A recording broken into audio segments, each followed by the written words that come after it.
The morning sun cast long shadows across the abandoned factory district of Sarajevo, as Elena Petrov carefully positioned herself behind a crumbling concrete wall. Her weathered hands moved with practiced precision, adjusting the scope on her rifle while keeping her breathing steady and controlled. At 28 years old, she had already spent 3 years as a sniper for the resistance forces, defending her city from the siege that had torn her homeland apart. Elena's journey to this moment had begun in the most unlikely way. Before the war, she had been a mathematics teacher at the local university, spending her days explaining complex equations to eager students. Her only experience with firearms had come from weekend hunting trips with her father in the mountains surrounding their village. Those peaceful excursions where she learned to track deer and wild boar now seemed like memories from another lifetime. The transformation from educator to warrior had not happened overnight. When the siege began and her city came under constant attack, Elena watched helplessly as her neighbors fled or fell victim to enemy snipers who terrorized civilians from hidden positions. The breaking point came when her younger brother, Mikhail, a medical student volunteering at a makeshift hospital, was shot while trying to help wounded civilians reach safety. He survived, but the bullet shattered his leg, ending his dreams of becoming a surgeon. That night, as Elena sat beside Mikhail's hospital bed, listening to his labored breathing and watching the pain etched across his face, she made a decision that would change everything. She sought out Commander Volkov, the gruff former army officer who led the local resistance cell. When she volunteered to join their ranks, he initially dismissed her, believing that a university professor had no place in their dangerous world. Elena proved him wrong during her first week of training. Her mathematical mind gave her an intuitive understanding of ballistics, wind calculations, and trajectory physics that impressed even the most experienced marksman. Her steady hands, developed through years of writing precise equations on blackboards, translated perfectly to maintaining a rifle's stability during long-range shots. Most importantly, her patience as a teacher served her well in the waiting game that defined a sniper's existence. Within 6 months, Elena had earned a reputation as one of the most effective snipers in the resistance. She specialized in counter-sniper operations, using her keen analytical mind to study enemy patterns and predict their movements. Her success rate was remarkable, but each confirmed elimination weighed heavily on her conscience. These were not abstract mathematical problems she was solving, but life and death decisions that haunted her dreams. The other resistance fighters respected Elena's skills, but they also maintained a certain distance from her. Perhaps it was because she reminded them of the peaceful lives they had lost, or maybe they sensed the internal struggle she faced every time she looked through her scope. Elena understood their hesitation. She had become something that defied easy categorization, a gentle soul forced to embrace violence, a protector who dealt in death. Her reputation had apparently reached enemy ears as well. Over the past several weeks, Elena had noticed increased sniper activity in her sector. The enemy seemed to be sending their best marksmen to hunt her specifically, turning the streets of Sarajevo into a deadly chess match where every move could be fatal. She had successfully eliminated 3 enemy snipers in the past month, but she knew that each victory only painted a larger target on her back. On this particular morning, Elena had received intelligence about a highly skilled enemy sniper who had been terrorizing civilians in the market district. This sniper was different from the others, more experienced, more patient, and seemingly more interested in psychological warfare than simply racking up casualties. Witnesses reported that he would wound civilians rather than kill them outright, drawing out rescue attempts that gave him opportunities to target brave souls trying to help. As Elena adjusted her rifle and scanned the area through her scope, she felt the familiar mixture of focus and dread that accompanied these missions. She had learned to compartmentalize her emotions, pushing aside thoughts of the human being on the other end of her crosshairs. Today, however, something felt different. The intelligence report suggested that this enemy sniper knew about her, knew her patterns, and was specifically waiting for their confrontation. The abandoned buildings around her told the story of a city under siege. Shattered windows stared like empty eyes from structures that had once housed families and businesses. Debris littered the streets where children had once played, and the silence was broken only by the distant sound of artillery fire from other sectors of the city. In this devastated landscape, Elena had found her purpose even as she mourned the world that war had destroyed. She checked her equipment one final time, ensuring that everything was in perfect order. Her rifle was clean and properly zeroed, her ammunition carefully selected and inspected. The small notebook where she recorded wind conditions, temperature readings, and other environmental factors was tucked securely in her jacket pocket. These details might seem insignificant to an outside observer, but Elena knew that in the world of precision shooting, the smallest oversight could mean the difference between success and failure, between life and death. Elena settled into her position and began the methodical process of scanning the urban battlefield before her. Through her rifle scope, she carefully examined each potential hiding spot, every broken window and every pile of rubble that could conceal an enemy sniper. The morning light was shifting constantly, creating shadows that moved like living things across the devastated landscape. She had learned that patience was not just a virtue in this work, it was the difference between hunters and prey. The market district stretched out below her position, a maze of collapsed vendor stalls and overturned vehicles that provided countless opportunities for concealment. Before the war, this area had been the vibrant heart of the neighborhood, where families gathered to buy fresh bread and vegetables, where children chased each other between the colorful stands, and where elderly men gathered to play chess and discuss politics. Now it resembled a graveyard of twisted metal and broken dreams. Elena's radio crackled softly in her earpiece as Commander Volkov's voice provided an update. Intelligence suggested that the enemy sniper had been active in this area for the past 3 days, taking shots at anyone brave enough to venture into the open spaces. Medical personnel trying to reach wounded civilians had been particular targets, forcing the local hospital to suspend rescue operations during daylight hours. The psychological impact was exactly what the enemy intended, turning the simple act of seeking medical care into a potentially fatal decision. As she continued her surveillance, Elena reflected on the strange evolution of warfare that had brought her to this moment.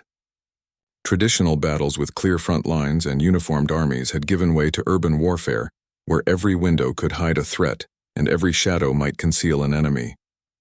In this environment, snipers had become the apex predators, capable of controlling entire neighborhoods through fear and precision violence. The enemy sniper she was. Hunting today represented the most dangerous category of marksman. Those who combined exceptional shooting skills with psychological manipulation. According to the intelligence reports, this particular sniper had a habit of leaving taunting messages near his shooting positions, written in crude versions of the local language. These notes often contained personal details about his targets, suggesting an extensive surveillance network that gathered information about civilians before they were targeted. Elena adjusted her position slightly as the sun continued its arc across the sky, changing the light conditions in ways that could either help or hinder her mission. She had spent countless hours studying how sunlight moved through urban environments, learning to predict when shadows would provide concealment and when they would expose hidden positions. This knowledge had saved her life on multiple occasions, allowing her to anticipate enemy movements and avoid becoming a target herself. Through her scope, she noticed movement in a partially collapsed apartment building approximately 400 meters away. The movement was subtle, just a brief flash of reflected light that could have been sunlight hitting broken glass or metal. Elena focused her attention on that location, knowing that experienced snipers often betrayed their positions through such small mistakes.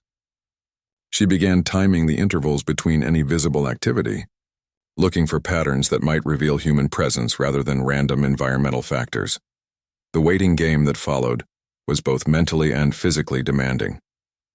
Elena had to maintain perfect stillness while keeping her mind sharp and alert to any changes in her environment. Her body was positioned to minimize exposure while maximizing her field of view, an uncomfortable compromise that required significant core strength and mental discipline to maintain for hours at a time. The weight of her rifle, which felt negligible during training exercises, became a constant pressure that tested her endurance. As the hours passed, Elena found herself thinking about the civilians who depended on snipers like her for protection. She had received letters from families thanking her for eliminating threats in their neighborhoods, but she had also seen the fear in children's eyes when they recognized her as one of the city's defenders. Children understood instinctively that her presence meant danger was near, that their world had become a place where teachers had to become warriors to protect the innocent. The psychological toll of sniper warfare extended beyond the immediate participants to affect entire communities. Elena had observed how the mere possibility of sniper activity could paralyze normal life, forcing people to abandon their routines and live in constant fear.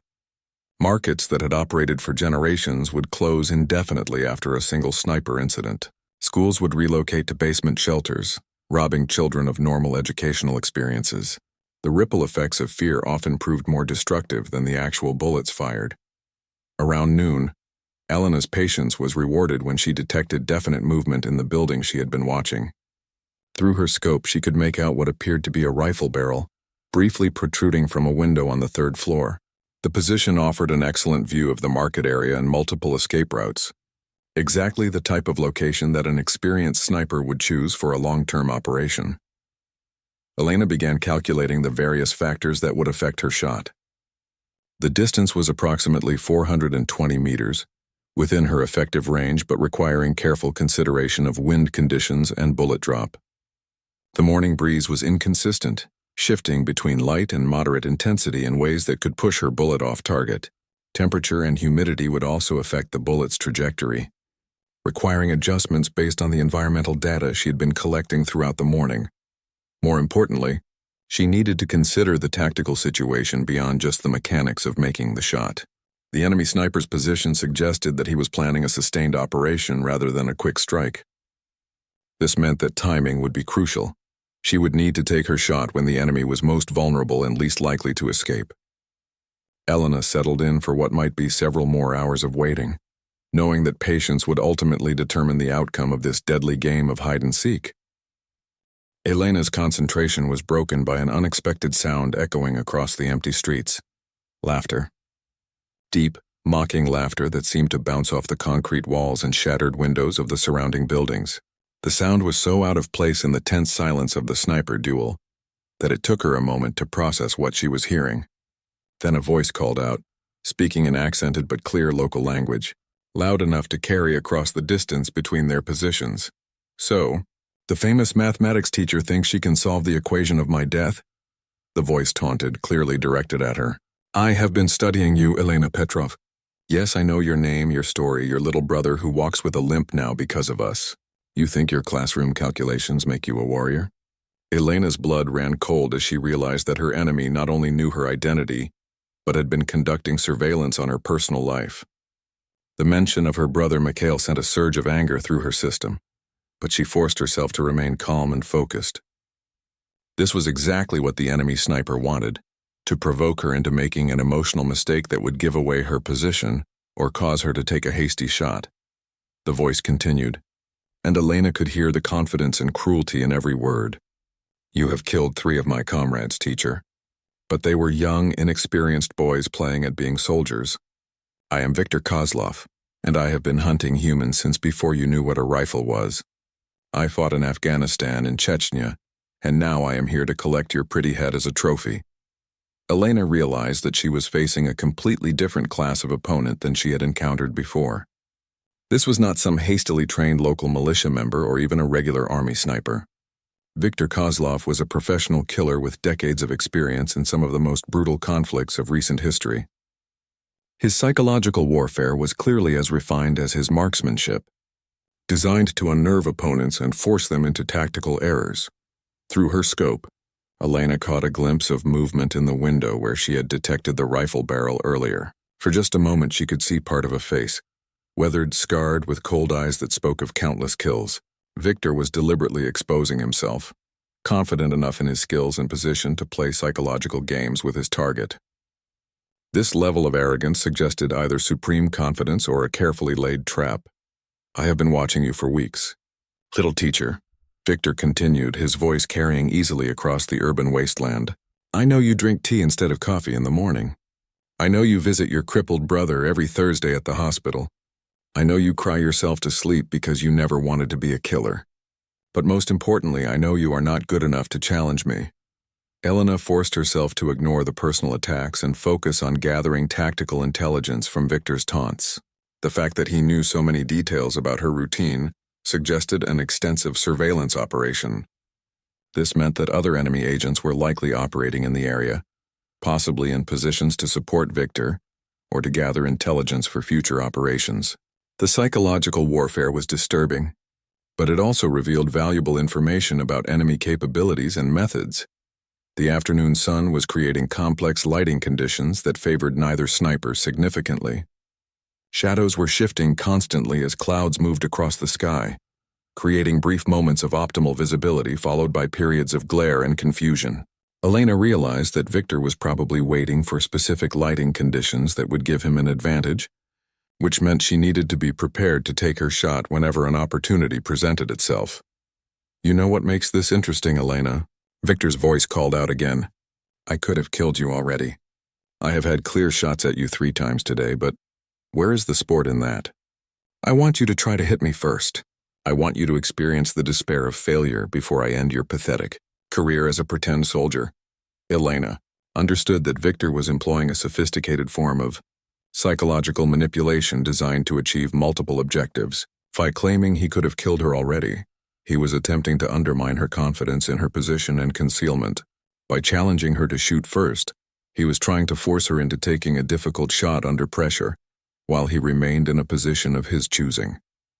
Most importantly, he was trying to make her doubt her own abilities at the crucial moment when self-confidence would determine success or failure. Despite her rational understanding of these tactics, Elena found herself affected by Victor's words. She began second-guessing her position, wondering if she was truly concealed or if Victor had been toying with her throughout the morning. The possibility that she was walking into a trap became increasingly difficult to dismiss, especially given Victor's apparent knowledge of her personal life and routines. Elena made a conscious decision to turn Victor's psychological warfare against him. If he was so confident in his superiority, he might become overconfident and make a mistake. She began looking for signs of backup or support positions that might be part of a larger trap. Through careful observation, she noticed subtle movements in 2 other buildings that suggested additional personnel, though she could not determine if they were armed or simply spotters. The tactical situation was becoming increasingly complex, but Elena realized that Victor's need to taunt and psychologically dominate his opponents might be his weakness. Professional killers with his level of experience rarely felt the need to engage in extensive psychological warfare, unless they were compensating for some other limitation. Perhaps his shooting skills were not quite as superior as he claimed, or maybe he was operating under time pressure that made a quick, clean kill preferable to an extended psychological campaign. "Are you thinking, little teacher?" Victor called out mockingly. "Are you running calculations in your head, trying to solve this puzzle? Let me help you with the mathematics. The distance between us is 437 meters. The wind is coming from the southwest at approximately 8 kilometers per hour. The temperature is 22 degrees Celsius.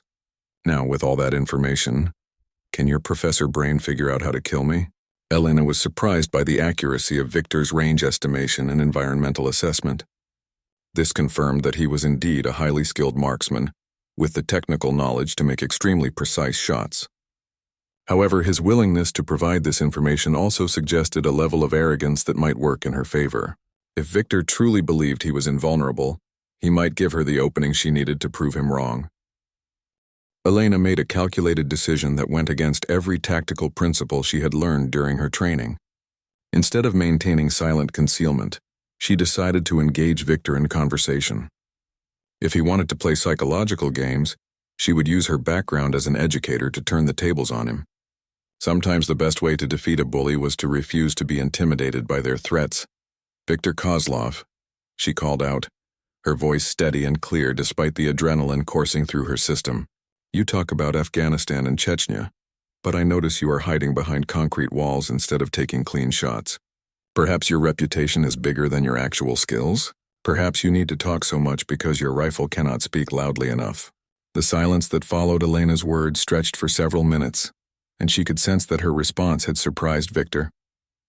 He had expected fear, anger, or desperation, but instead received a calculated challenge that questioned his competence. Elena knew that professional killers like Victor often had substantial egos that could be exploited through the right kind of provocation. When Victor finally responded, there was a different tone in his voice, less casual mockery and more focused attention. "Interesting, teacher. You have more spine than I expected. Very well. Let us make this encounter more educational. I will give you one free shot. One opportunity to prove that your mathematics and hunting experience can compete with decades of professional killing. But when you miss, and you will miss, I will end this quickly. Elena realized that Victor's offer was actually a sophisticated trap designed to gather intelligence about her shooting position and capabilities. By encouraging her to take the first shot, he would learn everything he needed to know about her range estimation, wind calculations, and shooting accuracy. Even if she missed by only a small margin, Victor would gain valuable information that would make his return shot significantly more accurate. However, Elena also recognized that this might be her best opportunity to eliminate Victor before he could implement whatever larger plan he was executing. If she could make an accurate shot while Victor was in his current position, she might end the threat before additional enemy personnel could intervene. The decision required weighing the tactical risk against the potential strategic benefit of removing a dangerous enemy operative. Elena began her final preparation sequence, checking every aspect of her equipment and environment one last time. She adjusted her rifle's position slightly to account for the changing wind conditions and verified her range estimation using the mil-dot measurements in her scope. The mathematical precision that Victor had mocked was now her greatest advantage, allowing her to calculate firing solutions with an accuracy that even experienced combat veterans often lacked. Through her scope, Elena could see that Victor had positioned himself to take advantage of the afternoon lighting conditions. His location provided excellent concealment while offering multiple firing angles and escape routes. However, she also noticed that his position required him to expose a portion of his upper torso when aiming toward her general area. This small target zone would require an extremely precise shot, but it represented her best opportunity for success. Elena controlled her breathing and began the mental countdown that preceded every important shot she had taken as a sniper. She thought briefly about her brother Mikhail, about the students she had taught before the war, about the civilians who depended on snipers like her for protection from predators like Victor. These thoughts were not distractions, but rather sources of motivation that helped her focus on the importance of making this shot count. You know, Victor, Elena called out as she settled into her final shooting position. I have been thinking about your mathematics. 437 meters, southwest wind at 8 kilometers per hour, 22 degrees Celsius. But you forgot one important variable in your equation. And what is that, teacher? Victor responded, and Elena could hear the amusement in his voice. He clearly believed that she was stalling for time or trying to gather additional information through conversation. You forgot to account for the fact that I am not just a mathematics teacher, Elena replied calmly. I am also a mathematics teacher who has spent 3 years learning to kill people like you. And unlike you, I do not need to talk about my previous victories to prove my competence. Elena could see Victor moving in his position, probably adjusting his rifle to prepare for her shot and his response. The movement was slight but sufficient to confirm his exact location and orientation. More importantly, it revealed that Victor was taking her seriously as a threat despite his earlier mockery. This psychological shift worked in Elena's favor, as overconfident opponents were often easier to predict than those who maintained proper tactical awareness. The wind conditions were as stable as they were likely to get, with a consistent 8-kilometer-per-hour breeze from the southwest that would push her bullet slightly to the right of her point of aim. Elena made the necessary adjustment, moving her crosshairs to compensate for the wind drift and bullet drop over the 400-plus meter distance.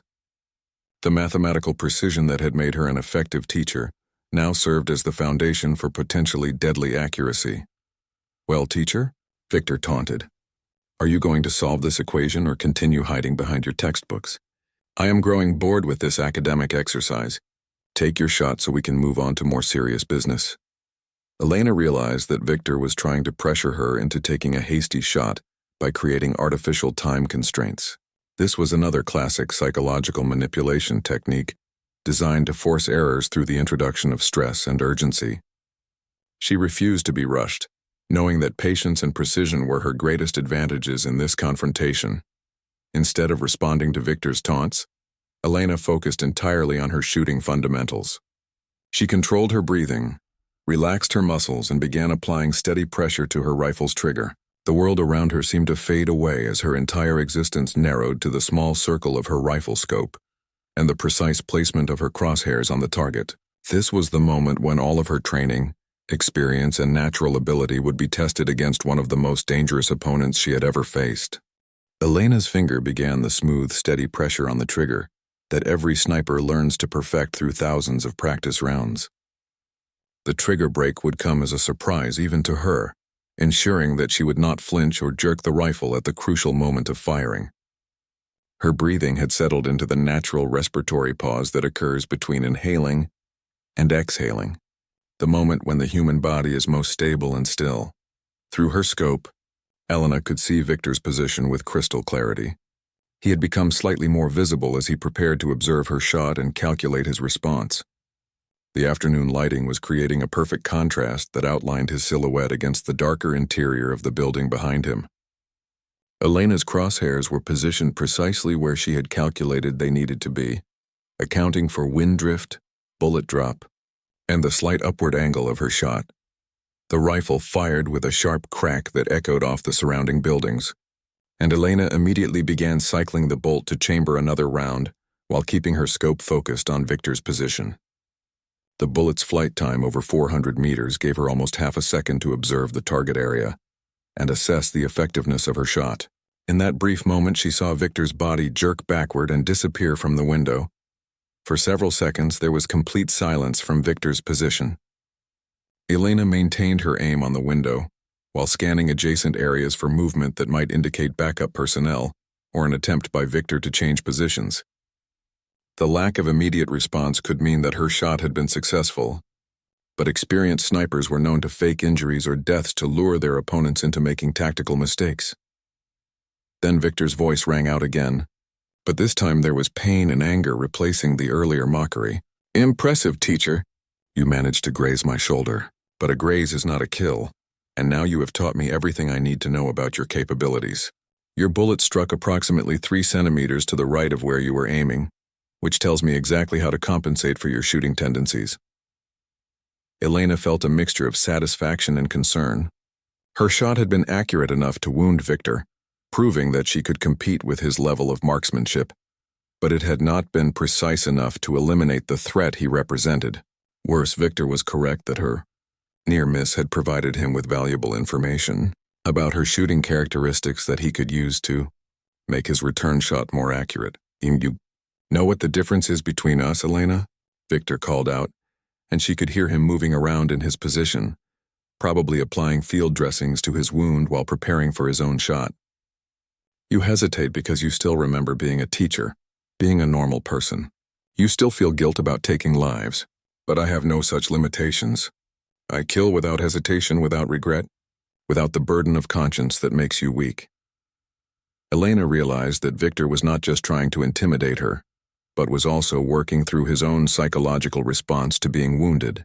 Professional killers like Victor often developed a sense of invincibility that could be shattered by the unexpected experience of being successfully targeted. His need to reassert his psychological dominance suggested that her shot had affected him more than he was willing to admit. While Victor was talking, Elena was carefully repositioning herself within her concealment. She knew that he would have noted the muzzle flash and sound signature of her shot, giving him a much more precise idea of her location. Staying in the same position would be suicidal, but moving too far might expose her to other enemy personnel who might be positioned to cover Victor's flanks. Elena moved approximately 5 meters to her left, to a position that offered a slightly different angle on Victor's building, while maintaining good concealment and fields of fire. The movement was risky, as it required her to briefly expose herself to potential observation, but staying in a compromised position would have been even more dangerous.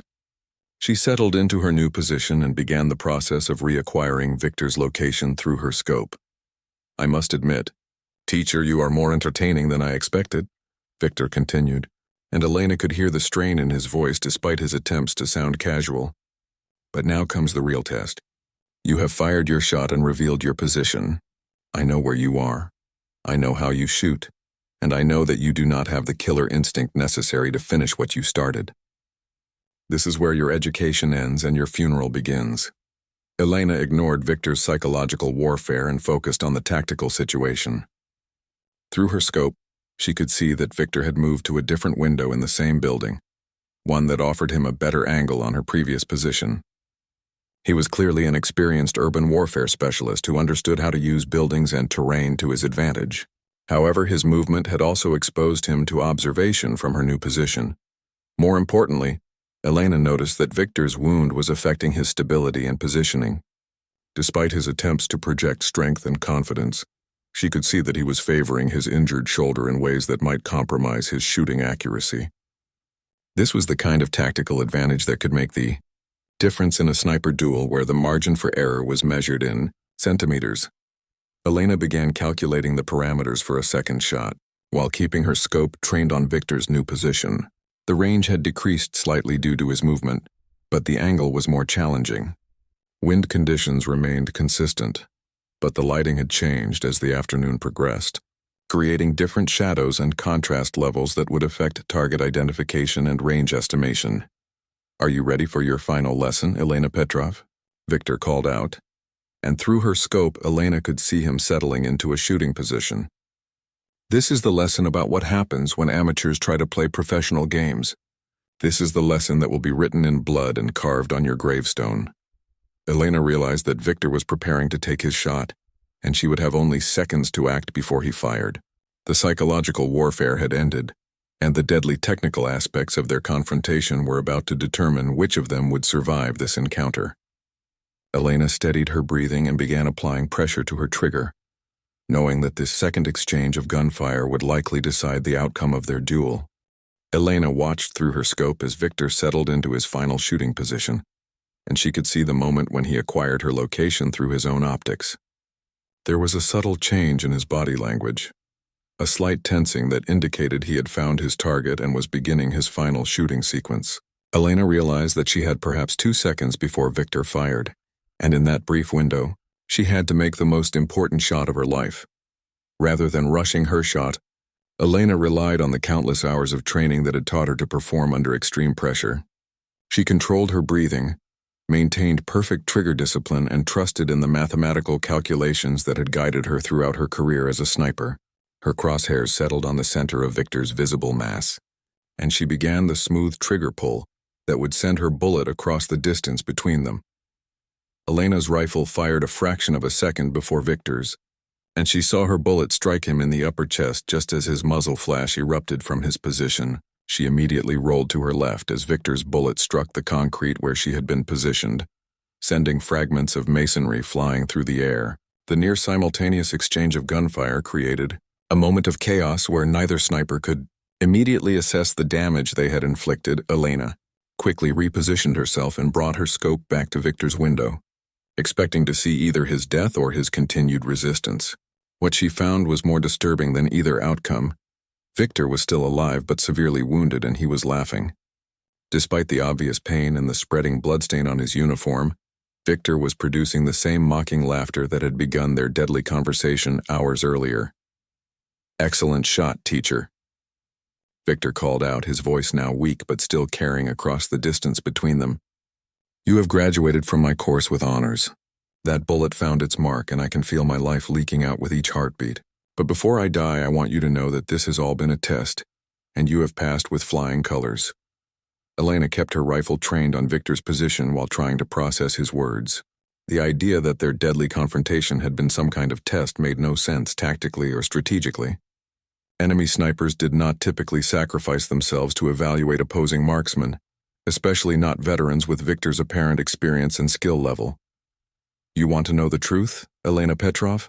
Victor continued, and she could hear him moving around in his position, probably trying to apply pressure to his wound. "I am not here to kill you. I am here because your reputation has reached certain people who are very interested in your unique combination of technical skill and moral flexibility. They wanted to see if you could kill a professional when your life depended on it." Elena felt a chill that had nothing to do with the afternoon breeze. The possibility that this entire confrontation had been an elaborate recruitment exercise was both terrifying and strangely logical. Throughout the conflict, both sides had been recruiting specialists with particular skills, and a mathematics teacher who had become an effective sniper. would certainly be valuable to various intelligence organizations. "Who sent you, Victor?" Elena called out, keeping her voice steady despite the growing certainty that she had stumbled into something much larger and more complex than a simple sniper duel. "What organization tests people by trying to kill them?" Victor's laughter grew weaker, but his voice remained clear enough to carry across the urban battlefield. "There are people who fight wars that never make the newspapers, Elena. Wars fought in shadows by individuals who officially do not exist. They need people like you, people with technical skills who have proven they can kill when necessary, but who retain enough humanity to follow complex moral guidelines." Elena realized that Victor was describing some kind of covert operations organization, possibly international in scope, that recruited skilled personnel from ongoing conflicts. The idea that her sniper activities had attracted attention from such groups was both flattering and deeply concerning. Organizations that operated outside official channels often had agendas that did not align with the interests of ordinary people caught in conflicts. The shoulder wound was intentional, was it not? Elena asked, as she began to understand the true nature of their confrontation. "You could have killed me when I took my first shot, but instead you let me wound you to see how I would respond under pressure. This whole psychological warfare campaign was designed to evaluate my personality and decision-making process." "Very good, teacher," Victor replied, and Elena could hear genuine respect in his dying voice. "You understand quickly, which is another quality they are looking for. Yes, I could have killed you at any point today. My mission was to create a life-or-death situation that would reveal your true capabilities and character. They needed to know if you kill out of bloodlust or out of necessity, if you can make difficult decisions under pressure, and if you have the intelligence to see beyond the obvious tactical situation." Elena kept her rifle trained on Victor's position while processing the implications of his revelation.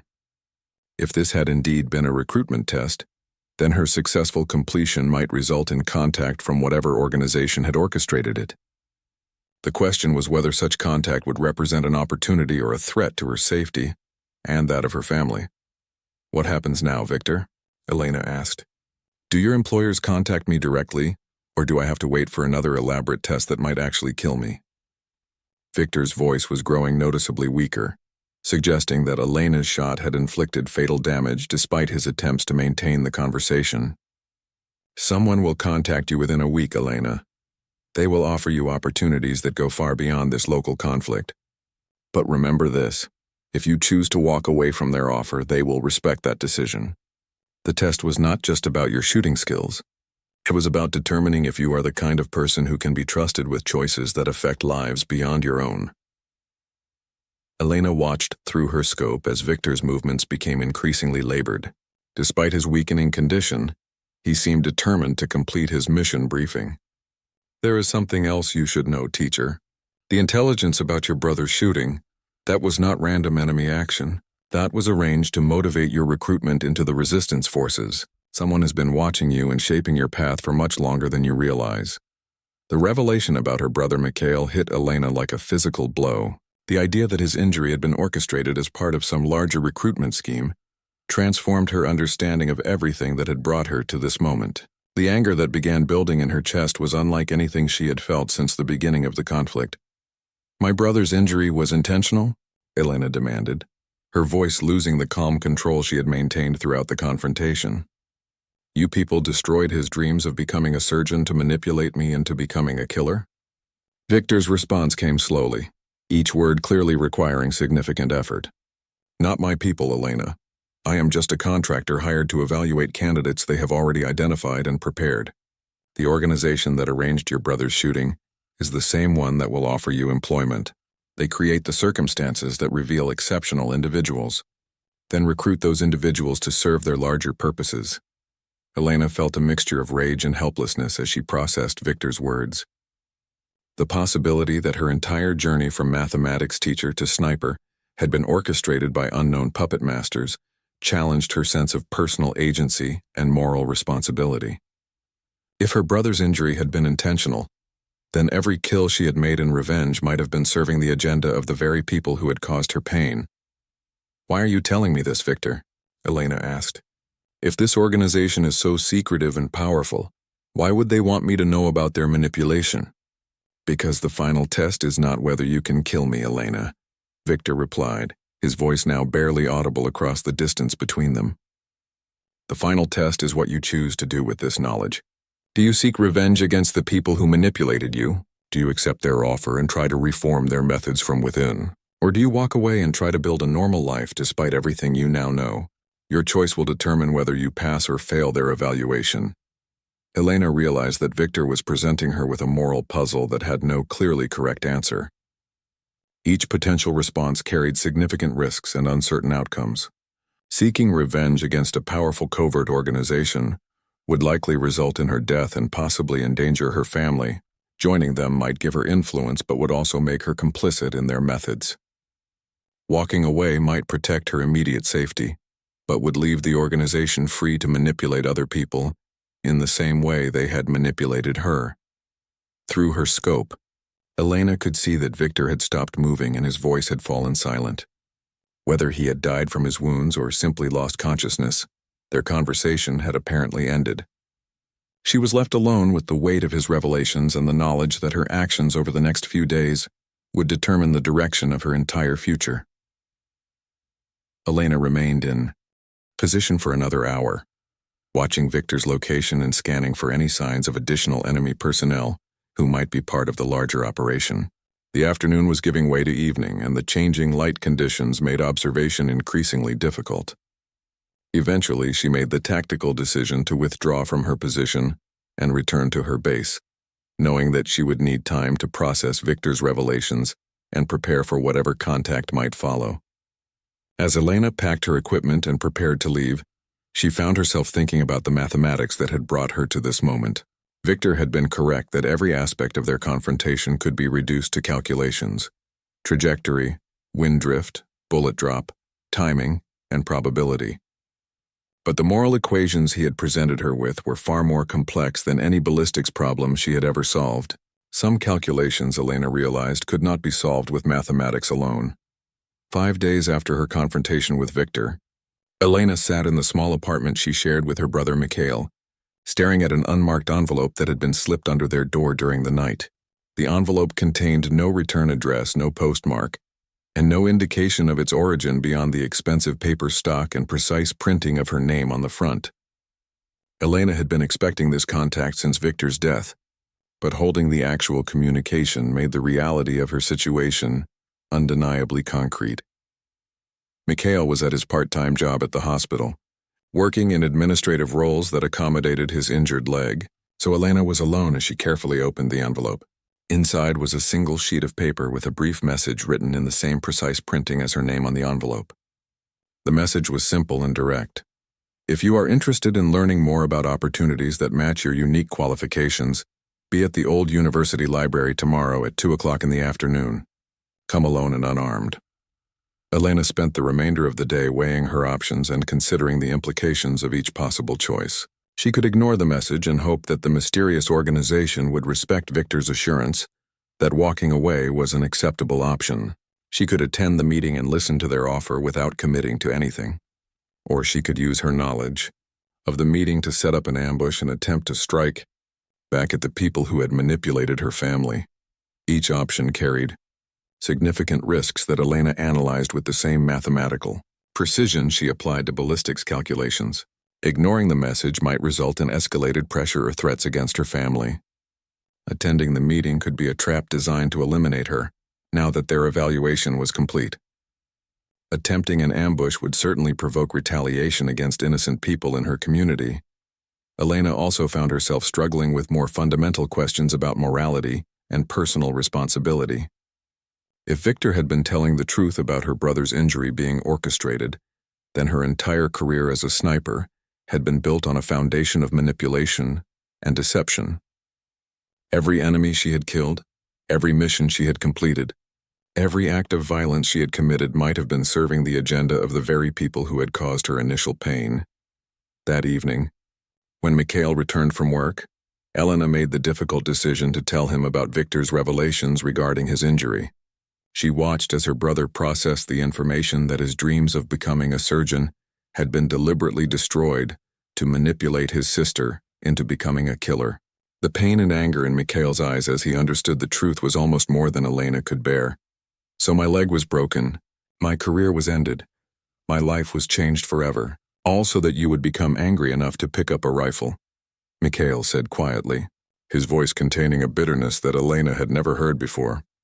Some unknown organization decided that my dreams were an acceptable sacrifice to create the circumstances they needed to recruit you. Elena reached out to touch her brother's hand, but he pulled away from her contact. Mikhail, I'm so sorry. If I had known, if I had suspected for even a moment that your injury was intentional, I would never have what, Elena? Mikhail interrupted. Would never have become the sniper who protected our neighborhood. Would never have saved the lives of civilians who were being terrorized by enemy marksmen.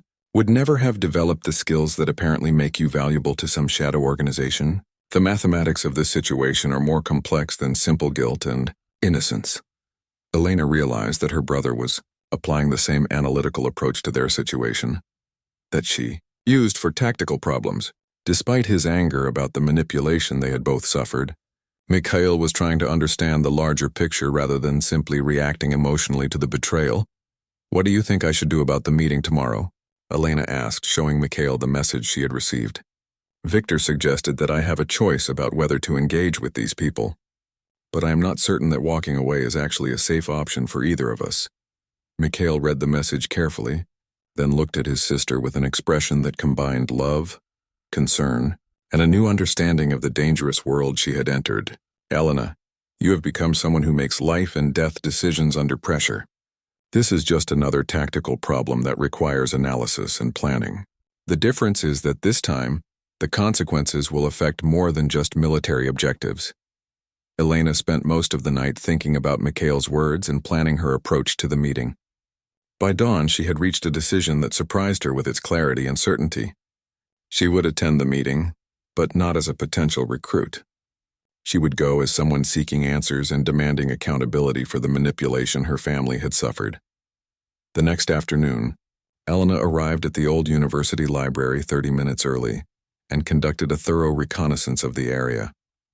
The building had been damaged during the early stages of the siege but remained structurally sound. Most importantly, it offered multiple entrance and exit routes that would allow her to escape if the meeting proved to be a trap.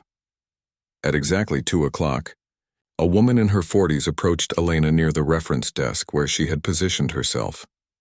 The woman was professionally dressed, spoke with a slight accent that Elena could not identify, and carried herself with the confidence of someone accustomed to operating in dangerous environments. Ms. Petrov, thank you for coming, the woman said, extending her hand in greeting.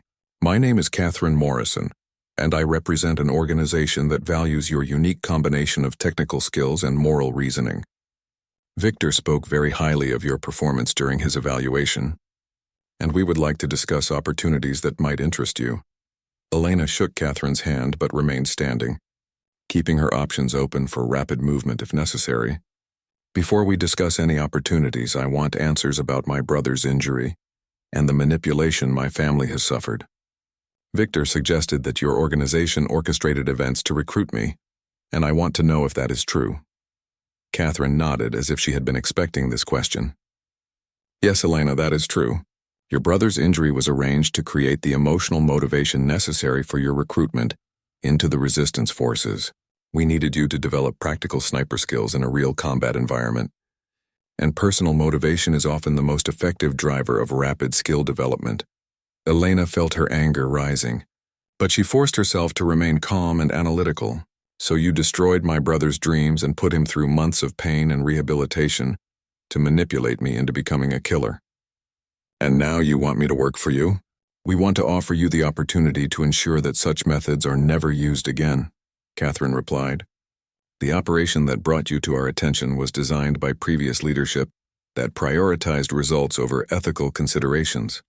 New leadership is implementing reforms that emphasize voluntary recruitment and honest communication with potential candidates. We need people like you to help us develop better methods. Elena realized that Catherine was offering her the chance to reform the organization from within, which was one of the options Victor had suggested. However, the offer also seemed too convenient. too perfectly aligned with Elena's moral objections to be entirely genuine. She suspected that this might be another test designed to evaluate her responses to different types of manipulation.